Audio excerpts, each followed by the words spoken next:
முரசொலி நாளேடு தீட்டியுள்ள தலையங்கத்தில் தமிழ்நாடு உள்பட 12 மாநிலங்களில் வாக்காளர் சிறப்பு தீவிர திருத்தம் மேற்கொள்ளப்படும் என இந்திய தலைமை தேர்தல் ஆணையர் ஞானேஷ்குமார் டில்லியில் அக்டோபர் 27ஆம் தேதி பேட்டியளித்துள்ளார். வாக்காளர் பட்டியல் திருத்தப் பணியின் 2ஆம் கட்டம் தொடங்கப்படும். அடுத்த ஆண்டு தேர்தல் நடைபெறவுள்ள தமிழ்நாடு, மேற்குவங்கம், கேரளா, அசாம், குஜராத், மத்திய பிரதேசம், லட்சத்தீவு, புதுச்சேரி உட்பட மொத்தம் 12 மாநிலங்கள் மற்றும் யூனியன் பிரதேசங்களில் 2ஆம் கட்ட எஸ்ஐஆர் பணி மேற்கொள்ளப்படும் என்று அறிவித்திருக்கிறார் தலைமை தேர்தல் ஆணையர். தேர்தல் ஆணையம் தனது சதிச் செயலை அவசரமாக அரங்கேற்ற தொடங்கிவிட்டது என்பதையே தேர்தல் ஆணையரின் அவசர பேட்டி உணர்த்துகிறது என கூறியுள்ளது. நேர்மையான தேர்தலை நடத்த உண்மையான வாக்காளர் பட்டியல் அவசியம் என்பதை யாரும் மறுக்கவில்லை. ஆனால் அதற்கான உரிய கால அவகாசம் கொடுக்க வேண்டும். பதற்றமில்லாத சூழலில்தான் அதனை செய்ய வேண்டும், செய்ய முடியும். மாறாக தேர்தலுக்கு சில மாதங்கள் இருக்கும் நிலையில் முழுமையான திருத்தப் பணிகள் செய்ய நினைப்பது உண்மையான வாக்காளர்களை நீக்குவதற்கான தந்திரம் மட்டுமே என கூறியுள்ள முரசொலி, அதனைத்தான் பீகாரில் செய்தார்கள், மற்ற மாநிலங்களிலும் செய்ய நினைக்கிறார்கள். வரவிருக்கும் தேர்தலுக்கு முன்னர் வாக்காளர் பட்டியலின் நம்பகத்தன்மையை உறுதி செய்வதற்காக அதிலுள்ள இரட்டை பதிவுகளை நீக்குதல், பிழைகளை சரி செய்தல் மற்றும் தகுதியற்றவர்களை நீக்குதல் ஆகியவற்றை இந்த திருத்தப் பணி நோக்கமாக கொண்டுள்ளது. அரசியல் கட்சிகள் வாக்காளர் பட்டியலின் தரம் குறித்து தொடர்ந்து கேள்விகளை எழுப்பி வருவதால் ஒவ்வொரு தேர்தலுக்கு முன்னரும் இந்த சிறப்பு தீவிர திருத்தப் பணி மேற்கொள்வது அவசியம் என தலைமை தேர்தல் ஆணையர் நல்லபிள்ளையைப் போல சொல்லியிருக்கிறார். ஆனால் அவரே பீகார் கோளாறுகள் குறித்து எந்த முறையான விளக்கத்தையும் இதுவரை சொல்லவில்லை. உச்சநீதிமன்றம் கேட்ட கேள்விகளுக்கும் பதில் சொல்லவில்லை, விளக்கம் அளிக்கவில்லை. வாக்காளர் பட்டியல் சீர்திருத்தமானது 1951ஆம் ஆண்டு முதல் 2004ஆம் ஆண்டு வரை 8 முறை மேற்கொள்ளப்பட்டுள்ளது. கடைசியாக 21 ஆண்டுகளுக்கு முன்னர் 2002, 2004 காலகட்டத்தில் மேற்கொள்ளப்பட்டது. அப்போதெல்லாம் இதுபோன்ற சீர்திருத்தம் பல மாதங்கள் நடக்கும்.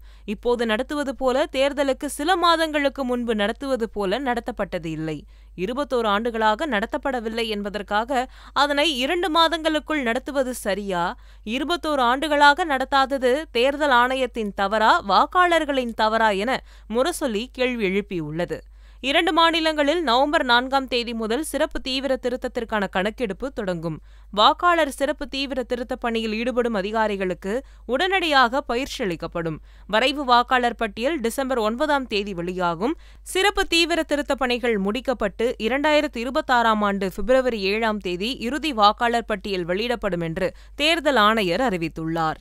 ஏப்ரல் மாதம் தேர்தலை வைத்துக் கொண்டு இதனை செய்ய முடியுமா என கேட்டுள்ள முரசொலி, அரசு ஊழியர்களை சிட்டி ரோபோவாக நினைக்கிறதா தேர்தல் ஆணையம் என்றும், பருவமழை பெய்து கொண்டிருக்கிறது, இயல்பு வாழ்க்கை சிரமங்களுக்கு மத்தியில் வாக்காளர் பட்டியல் சீரமைப்பு எப்படி சாத்தியமாகும்?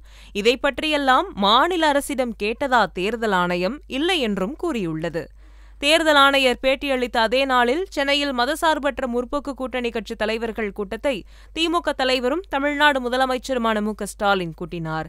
எஸ்ஐஆர் என்ற பெயரில் தமிழ்நாட்டு மக்களின் வாக்குரிமையை பறிக்கும் சதி திட்டத்திற்கு எதிராக போராடிட தமிழ்நாட்டின் அனைத்து அரசியல் கட்சிகளுக்கும் அழைப்பு விடுத்துள்ளார். வரும் நவம்பர் 2ஆம் தேதி முதலமைச்சர் மு.க.ஸ்டாலின் தலைமையில் நடைபெறவுள்ள கூட்டத்தில் பங்கேற்க மதசார்பற்ற முற்போக்கு கூட்டணி கட்சி தலைவர்களுக்கு வேண்டுகோள் விடுக்கப்பட்டுள்ளது. நவம்பர், டிசம்பர் மாதங்களில் எஸ்ஐஆர் பணிகளை நடத்துவது என்பது மிக மிக சிரமமாகும். வடகிழக்கு பருவமழை பெய்து வரும் காலத்தில் வாக்காளர் பட்டியல் குறித்த இதுபோன்ற மிகப்பெரிய பணிகளை செய்வது சிரமமாகும். நடைமுறை சாத்தியமில்லாத காலத்தை தேர்தல் ஆணையம் தேர்வு செய்துள்ளது. புகைப்படம் ஒட்டித்தர வேண்டும், பழைய வாக்காளர் பட்டியலை இணையதளத்தில் பார்த்து இணைக்க வேண்டும் என்று சொல்வது எல்லாம் பெரும்பான்மை வாக்காளர்களுக்கு சிரமத்தை ஏற்படுத்தும் என தெரிவித்துள்ளது. உச்சநீதிமன்றம் உத்தரவிட்ட பிறகும் ஆதார் அட்டையை முழுமையான ஆவணமாக ஏற்க மறுப்பது ஏன்? குடும்ப அடையாள அட்டைகளை முழுமையான ஆவணமாக ஏற்க வேண்டுமென்று நாங்கள் இதுவரை வைத்த கோரிக்கையை ஏற்க மறுப்பது ஏன் என்று மதசார்பற்ற கூட்டணி கட்சி தலைவர்கள் கூட்டாக வெளியிட்ட அறிக்கை எழுப்பும் கேள்விக்கு தேர்தல் ஆணையர் பதில் சொல்வாரா என முரசொலி வினவியுள்ளது.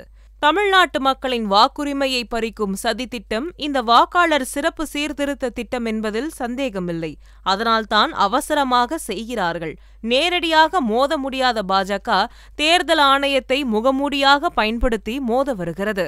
பாஜக எதை செய்தாலும் அது தமிழ்நாட்டை பழி வாங்குவதாகத்தான் இருக்கும் என்பதை தமிழ்நாட்டு மக்கள் அறிவார்கள் என கூறியுள்ள முரசொலி, சதிக்கு மேல் சதி செய்யுங்கள், சரிவுக்கு மேல் சரிவை சந்தியுங்கள் என தெரிவித்துள்ளது.